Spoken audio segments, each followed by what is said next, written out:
Hello students जैसे कि हमने लास्ट लेक्चर में बात की थी इनडायरेक्ट और डायरेक्ट डेमोक्रेसी की, इसे हम थोड़ा डिटेल में पढ़ेंगे। सबसे पहले हम बात करेंगे इनडायरेक्ट डेमोक्रेसी की। इनडायरेक्ट डेमोक्रेसी को रिप्रेजेंटेटिव डेमोक्रेसी भी कहा जाता है। यहाँ पे इलेक्शंस होते हैं, पब्लिक ओपिनियंस लिए जाते हैं। पब्लिक इलेक्शन के थ्रू अपने जो व्यूज है, अपने जो ओपिनियंस है वो एक्सप्रेस करती है। हमारी इंडिया में इनडायरेक्ट डेमोक्रेसी है। यहाँ पे इलेक्शंस होते हैं, पब्लिक जो है वो अपने वोट्स जो हैं वो देते हैं। पब्लिक इलेक्शंस के थ्रू अपने ओपिनियंस जो है वो एक्सप्रेस करते हैं और अपने वोट्स की हेल्प से अपने रिप्रेजेंटेटिव्स को चुनते हैं। इंडिया दुनिया का सबसे बड़ा डेमोक्रेटिक देश है, क्योंकि सबसे ज्यादा पॉपुलेटेड कौन है? इंडिया है। सबसे ज्यादा वोटर्स हमारे पास हैं, हमारे इंडिया में हैं। अब यहाँ एक सवाल आ जाता है कि इंडिया कैसे सबसे ज्यादा पॉपुलेटेड हो सकता है? सबसे ज्यादा पॉपुलेशन जो है वो तो चाइना की है। चाइना में जो डेमोक्रेसी है वो इनडायरेक्ट डेमोक्रेसी नहीं है। इंडिया में सबसे ज्यादा वोटर्स हैं, वहां इनडायरेक्ट डेमोक्रेसी है। तो इंडिया क्या है? Biggest democracy in the world. उसके बाद नेक्स्ट आ जाता है डायरेक्ट डेमोक्रेसी। डायरेक्ट डेमोक्रेसी को प्योर डेमोक्रेसी भी कहते हैं। यहाँ पे भी इलेक्शंस होते हैं, बट यहाँ की जो जनता है अगर वो देश में कोई नया कानून लाना चाहती है तो वो डायरेक्टली जो है वोट कर सकते हैं। जैसे हमारी इंडिया में हम जो वोट करते हैं, एमएलएज या एमपीज को चूज करते हैं, ये हमारे कौन होते हैं? रिप्रेजेंटेटिव्स। जो जिन्हें हम चूज करते हैं वो रिप्रेजेंटेटिव्स क्या करते हैं? पार्लियामेंट में जाके लॉज बनाते हैं। कोई भी बिल प्रेजेंट करते हैं, करना हो अगर पार्लियामेंट में हमारे डेवलपमेंट के लिए, अगर कोई बिल है या कोई जो भी वहां पे लॉज पास करने हैं, तो वो कौन हमारे पार्लियामेंट में लेकर जाते हैं? हमारे एमएलएज या हमारे एमपीज। हम डायरेक्ट पार्लियामेंट में नहीं जाते कोई भी बिल पास करवाने के लिए। जैसे हमारे यहाँ एनआरसी, ट्रिपल तलाक, ये जो बिल्स या लॉज जो पास हुए हैं, ये डायरेक्टली जो हमारे देश के लोग हैं वो पार्लियामेंट में नहीं गए हैं इस बिल को लेके। जो हमारे एमएलएज हैं या एमपीज हैं, उन्होंने जो है हमारे बिहाफ पे इन बिल्स को वहां पास करवाया है। जो हमारे रिप्रेजेंटेटिव्स हैं जिन्हें हम चूज करते हैं, वही पार्लियामेंट में जाते हैं। ऐसा कहाँ होता है? इनडायरेक्ट डेमोक्रेसी में, जो हमारी इंडिया में है। तो डायरेक्ट डेमोक्रेसी में क्या है? जनता जो है वो खुद जाके, डायरेक्टली जाके पार्लियामेंट में जाके कोई भी बिल जो है पास करवा सकते हैं। वहां पे जनता के जो वोट्स हैं वो डायरेक्टली लिए जाते हैं।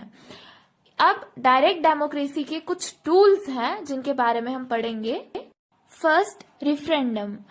यहाँ पे रिफरेंडम मीन्स यहाँ पे क्या किया जाता है? डायरेक्टली लोगों से पूछा जाएगा कि अगर भी वहां कोई भी डिसीजन लेना हो तो डायरेक्टली जो है वो लोगों से ही पूछा जाएगा, उनके ही वोट्स लिए जाएंगे। फॉर एग्जाम्पल, जैसे हमें अल्कोहल बैन करवानी हो तो पब्लिक का डायरेक्ट वोट लिया जाता है, उनसे पूछा जाता है should we ban alcohol. Public vote करती है, कुछ लोग यस में जवाब देते हैं, कुछ नो में। तो जो मेजॉरिटी जो होगी, जैसे बहुत सारे लोग कहेंगे यस अल्कोहल बैन होनी चाहिए, तो अल्कोहल बैन हो जाएगी। तो रेफरेंडम में डायरेक्टली जो वोट्स हैं वो कौन करते हैं? पब्लिक करती है, जो वहां के लोग हैं वो करती है। Second, plebiscite. यहाँ पे लोगों का ओपिनियन मांगा जाता है किसी पब्लिक इशू पर। इसमें मोस्टली जो टेरिटोरियल डिस्प्यूट्स हैं उसके बारे में पूछा जाता है। मोस्टली यहाँ जिस रीजन के बारे में बात हो या जिस रीजन के बारे में ओपिनियन लेना हो, वहां के लोग वोट करते हैं। जरूरी नहीं है कि सिर्फ वहीं के लोग वोट करेंगे, बट मोस्टली वहीं के लोग जो हैं वो वोट करते हैं। रेफरेंडम में भी डायरेक्टली लोगों से ही पूछा जाता है और प्लेबिसाइट में भी लोगों से पूछा जाता है। बट फर्क सिर्फ इतना है कि प्लेबिसाइट में पब्लिक इश्यूज जो हैं, टेरिटोरियल डिस्प्यूट्स जो हैं, उन पे लोगों से जो है उनकी राय या उनके वोट्स जो हैं वो लिए जाते हैं। Third, initiative. बिल इनिशिएटिव करना मीन्स जैसे कोई बिल हमें पास करवाना हो पार्लियामेंट में, जो बिल लेके आना है उसे इनिशिएट करना। बिल कौन लेकर आता है? फॉर एग्जाम्पल इंडिया में जैसे हमने कहा कि हमारे जो एमपीज हैं या एमएलएज हैं या जो रिप्रेजेंटेटिव्स जिन्हें हम चूज करते हैं, वो पार्लियामेंट में हमारे बिहाफ पे उन बिल्स को रिप्रेजेंट करते हैं, या कोई भी लॉज हैं उन्हें रिप्रेजेंट करते हैं। लेकिन डायरेक्ट डेमोक्रेसी में क्या होता है, यहाँ आम जनता बिल जो है वो पेश कर सकती है पार्लियामेंट में जाके। Fourth, recall. Recall means voters ने जो रिप्रेजेंटेटिव्स बनाए हैं वो उसे रिमूव कर सकते हैं। अगर रिप्रेजेंटेटिव अच्छे से काम नहीं कर रहा है तो वोटर्स जो है वो उसे रिमूव कर सकते हैं। तो ये कुछ टूल्स हैं डायरेक्ट डेमोक्रेसी के। पहले क्या होता था, छोटे छोटे एरियाज होते थे, छोटी छोटी कंट्रीज होती थी, तो वहां डायरेक्ट डेमोक्रेसी पॉसिबल थी। बट हमारी इंडिया इतनी बड़ी है, पॉपुलेशन इतनी बड़ी है, मान लो जैसे हम उधमपुर में ही हमें इलेक्शंस करवाने हैं डायरेक्ट डेमोक्रेसी से, तो क्या हम सब लोगों को एक जगह इकट्ठा कर सकेंगे? नहीं, हम सब लोगों को एक जगह इकट्ठा नहीं कर सकते हैं। एक जगह इतने सारे लोग जो है वो इकट्ठा नहीं किए जा सकते। हमारी कंट्री इतनी बड़ी है, पॉपुलेशन इतनी ज्यादा है कि डायरेक्ट डेमोक्रेसी पॉसिबल नहीं है। ना हम नॉमिनेशन करवा सकते हैं, ना ही प्लेबिसाइट करवा सकते हैं। तो हमारी इंडिया में डायरेक्ट डेमोक्रेसी पॉसिबल नहीं है। और हमारी इंडिया में सभी को वोटिंग राइट्स जो हैं वो दिए गए हैं। 1 वोट 1 वैल्यू यहाँ सबके पास है। तो यहाँ पे कौन सी डेमोक्रेसी है? इनडायरेक्ट डेमोक्रेसी है। यहाँ पे हम अपने रिप्रेजेंटेटिव्स को चूज करते हैं और हमारे रिप्रेजेंटेटिव्स ही जाके आगे हमारे लिए काम करते हैं, हमारे लिए लॉज बनाते हैं, हमारे लिए बिल्स पास करवाते हैं। हमारे बिहाफ पे हमारे रिप्रेजेंटेटिव्स जो हैं वो हमारे जो व्यूज है, हमारे जो ओपिनियंस है, पब्लिक्स के जो ओपिनियंस है वो आगे पहुंचाते हैं।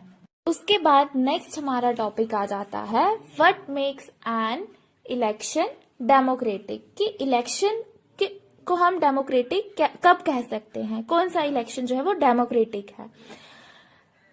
इसमें हम इलेक्शन को डेमोक्रेटिक तब कहेंगे जब इलेक्शन फ्री एंड फेयर होंगे। इलेक्शन डेमोक्रेटिक कैसे होगा? जब फेयर इलेक्शन होगी, इलेक्शन में कोई गड़बड़ी नहीं होगी, कोई बैड फीलिंग नहीं होनी चाहिए, इलेक्शन फेयर होना चाहिए, फ्री इलेक्शन होनी चाहिए, किसी का दबाव नहीं होना चाहिए।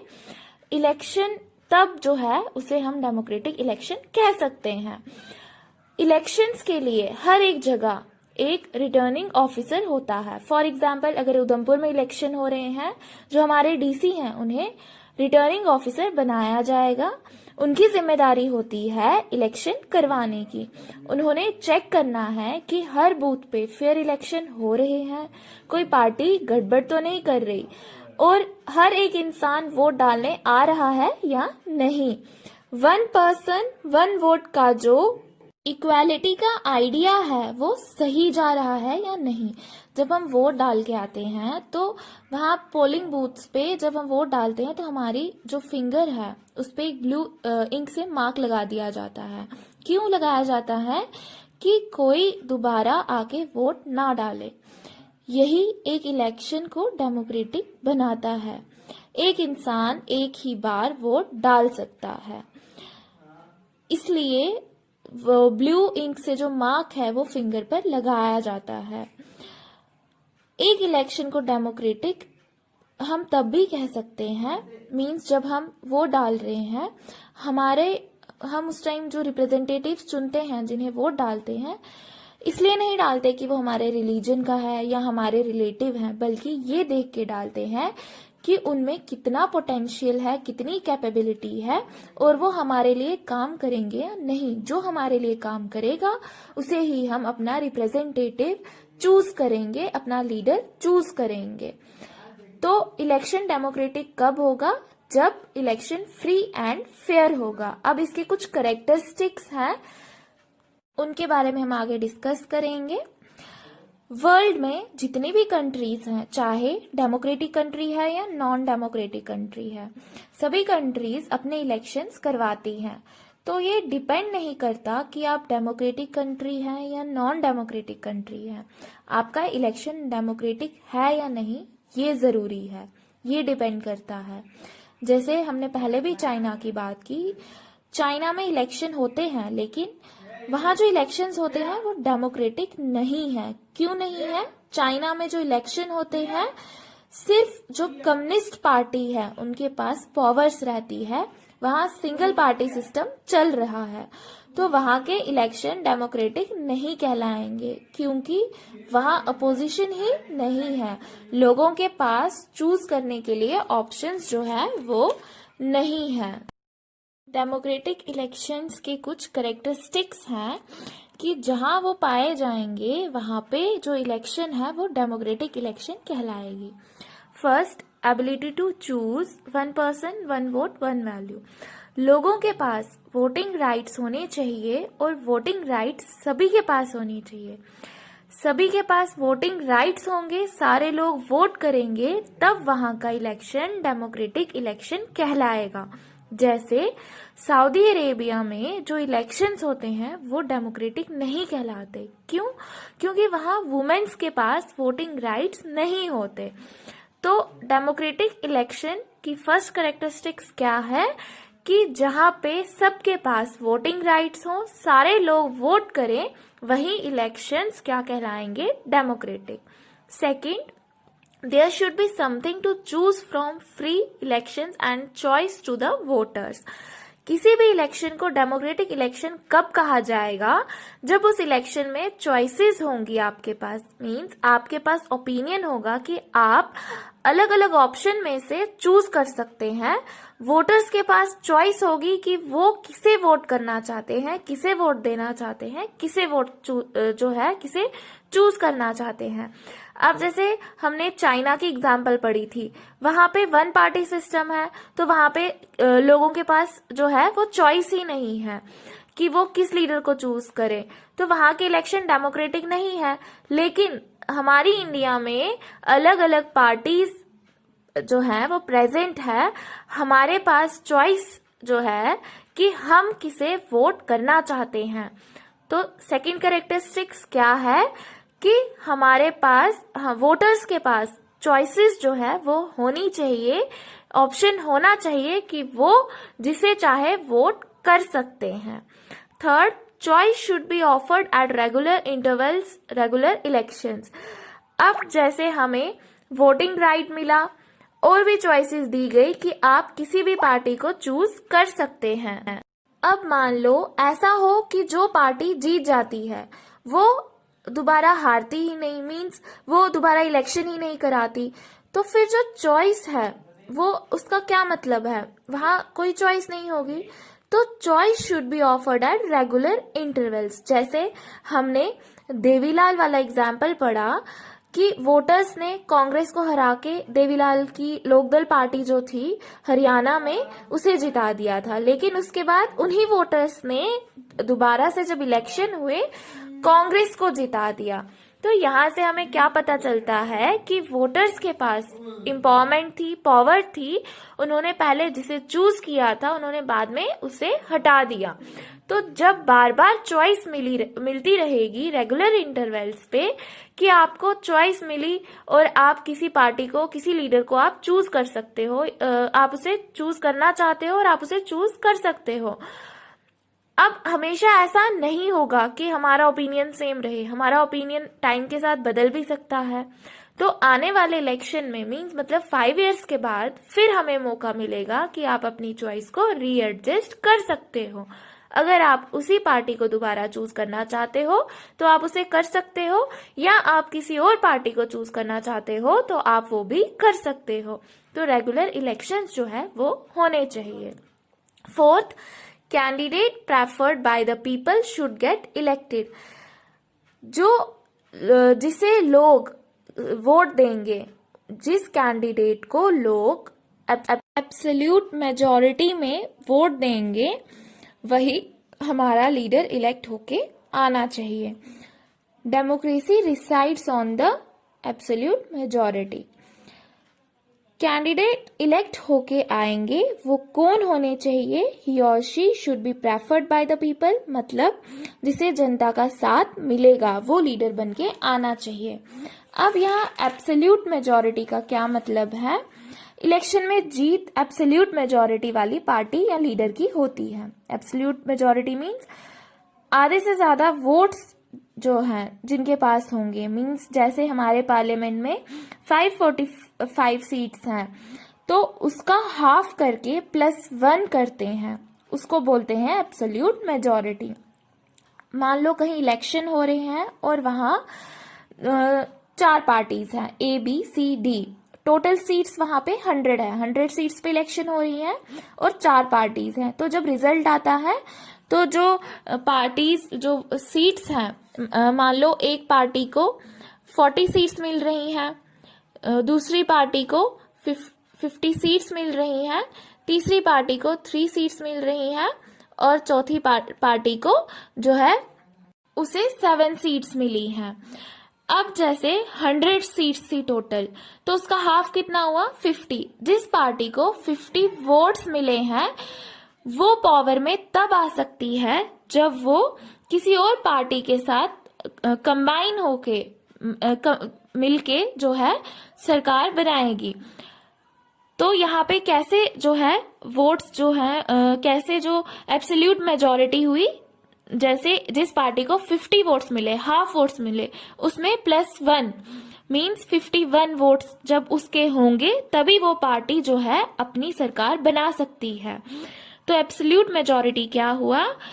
जो टोटल सीट्स होती हैं उसका हाफ करके +1 करते हैं। अगर कोई मैक्सिमम वोट के साथ जीत जाता था तो उसको फिर कोलिएशन गवर्नमेंट बनानी पड़ती है अपनी एब्सोल्यूट मेजॉरिटी दिखाने के लिए। 5th, elections free and fair manner, जिसकी हमने पहले भी बात की। इलेक्शंस जो है वो फ्री एंड फेयर मैनर में होने चाहिए, कोई भी माल प्रैक्टिसेस नहीं होनी चाहिए, सब ट्रांसपेरेंट होना चाहिए, इक्वल अपॉर्चुनिटीज दी जानी चाहिए, चाहे कैंडिडेट अमीर हो गरीब हो, सभी के बीच समानता से इलेक्शन होनी चाहिए, इक्वालिटी होनी चाहिए। वो इस तरह से जो इलेक्शंस होंगे वो फ्री एंड फेयर इलेक्शंस कहलाएंगे। तो ये कुछ करेक्टरिस्टिक्स हैं डेमोक्रेटिक इलेक्शंस के। नेक्स्ट है, is it good to have political competition? क्या पॉलिटिकल कंपटीशन जो है वो होना सही है या नहीं? क्या पॉलिटिकल कंपटीशन होना सही है या नहीं, ये एक सवाल यहाँ आ जाता है। पॉलिटिकल कंपटीशन के बारे में इलेक्शंस में एक फेयर अपॉर्चुनिटी रहती है कि जो आगे आना चाहता है वो आगे आए। इसके कुछ डिमेरिट्स भी हैं जो हम आगे पढ़ेंगे। ओपन चैलेंज दे देते हैं कि एक तरह से कोई भी पॉलिटिकल पार्टी कैसे भी पार्टिसिपेट कर सकती है। कुछ लीगल प्रोविजंस होते हैं लेकिन यहाँ सब अलाउड होता है, मीन्स सारी पॉलिटिकल पार्टीज अलाउड है, कोई भी इलेक्शन लड़ सकते हैं। सभी लोगों को अलाउ किया जाता है कि चाहे वो एजुकेटेड हो या नहीं, अमीर है या गरीब, सब इलेक्शंस लड़ सकते हैं। तो इसके कुछ डिमेरिट्स हैं।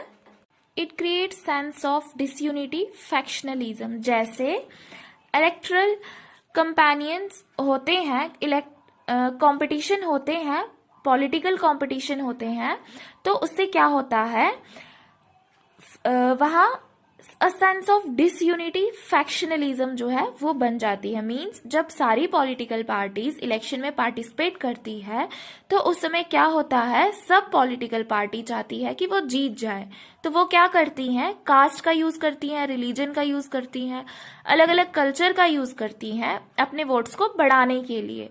तो जब वो अपने वोट्स को बढ़ाने के लिए इस तरह के सेंसिटिव फैक्टर्स का यूज करती हैं तो इससे क्या होता है कि सोसाइटी डिवाइड हो जाती है। इलेक्शन के चलते जो सोसाइटी में ओपन कंपटीशन है उसके चलते सोसाइटी डिवाइड होती है। ये सबसे पहला डिमेरिट है। नेक्स्ट, कुछ भी अगर होता है, मींस चाहे कुछ कोई पार्टी कुछ अच्छा कर रही है, बुरा कर रही है, मान लो कोई रूलिंग पार्टी अगर कुछ करती है तो अपोजिशन पार्टी का अपोज करना तय होता है। वैसे ही अपोजिशन पार्टी अगर कुछ करती है तो रूलिंग पार्टी का अपोज करना तय होता है। पार्टीज क्या करती हैं, अधिकतर एलिगेशंस लगाते हैं एक दूसरे पे और अधिकतर डर्टी ट्रिक्स का इस्तेमाल करते हैं, जैसे करप्शन का इस्तेमाल करते हैं, मसल पावर का इस्तेमाल किया जाता है। नेक्स्ट, पॉलिटिकल कंपटीशन के चलते आज जो पार्टी पावर में आई है वो 5 इयर्स बाद बदल जाएगी। तो कोई भी लॉन्ग टर्म विजन नहीं चलता है। क्यों? क्योंकि पार्टी बदल जाएगी तो सोच बदलेगी, पॉलिसीज बदलेगी, तो लंबे समय तक किसी भी तरह के प्लान्स जो है वो नहीं चल पाते। और इसके बारे में जो हमारे पॉलिटिकल पार्टीज हैं या लीडर्स हैं वो इसके बारे में नहीं सोचते हैं।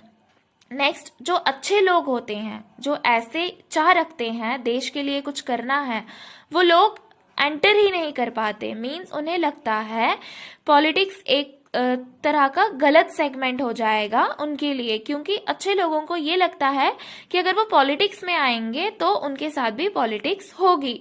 तो जो लोग सर्व करना चाहते हैं देश को वो लोग पार्टिसिपेट ही नहीं कर पाते। अब यहाँ सवाल क्या आता है कि जो हमारे पॉलिटिकल लीडर्स थे जिन्होंने हमारा कॉन्स्टिट्यूशन बनाया, क्या वो इस बात से अवेयर नहीं थे? जो हमारे पॉलिटिकल लीडर्स थे उन्हें पता था कि अगर हम ओपन कंपटीशन रखेंगे तो ये सब प्रॉब्लम्स होंगी, ये प्रॉब्लम्स फेस करनी पड़ेगी। लेकिन उसके बाद भी हमारे पॉलिटिकल लीडर्स ने कॉन्स्टिट्यूशन में इसे डाला, मीन्स ओपन कंपटीशन दिया। क्यों? उन्होंने कुछ अच्छा सोचा था। जैसे अगर कंपटीशन नहीं होगा तो जो भी पॉलिटिकल पार्टीज हैं अगर वो कुछ नहीं भी करेंगी तो उन्हें पता होगा कि अगली बार वही चूज जो है होके आएंगे, लोग उन्हें ही चूज करेंगे क्योंकि लोगों के पास कोई ऑप्शन नहीं होगा। तो कंपटीशन बहुत जरूरी है। अगर किसी लीडर को बने रहना है तो उन्हें लोगों के लिए काम करना होगा, क्योंकि अगर वो नहीं काम करेंगे तो उन्हें हटा दिया जाएगा। तो it is good to have a political competition. इतने डीमेरिट्स होने के बाद भी पॉलिटिकल कंपटीशन का होना जरूरी है। बिना कंपटीशन के कोई भी पॉलिटिकल पार्टी जो है वो काम नहीं करेगी। It is a reward for serving and at the some time punishment for not performing the duty. अब रिवॉर्ड कैसे है? जो लीडर या जो पॉलिटिकल पार्टी हमारे देश को सर्व करेगी, हमारे डिमांड्स पूरी करेंगी, जो काम करेंगे, वो उन्हें रिवॉर्ड कैसे मिलेगा? नेक्स्ट टाइम वो दोबारा से पावर में आएंगे, लोग फिर से उन्हें चूज करेंगे। और पनिशमेंट कैसे होगी? जब कोई लीडर अपनी ड्यूटी परफॉर्म नहीं करेगा, लोगों के लिए काम नहीं करेगा, तो वो दोबारा से उन्हें इलेक्ट नहीं करेंगे।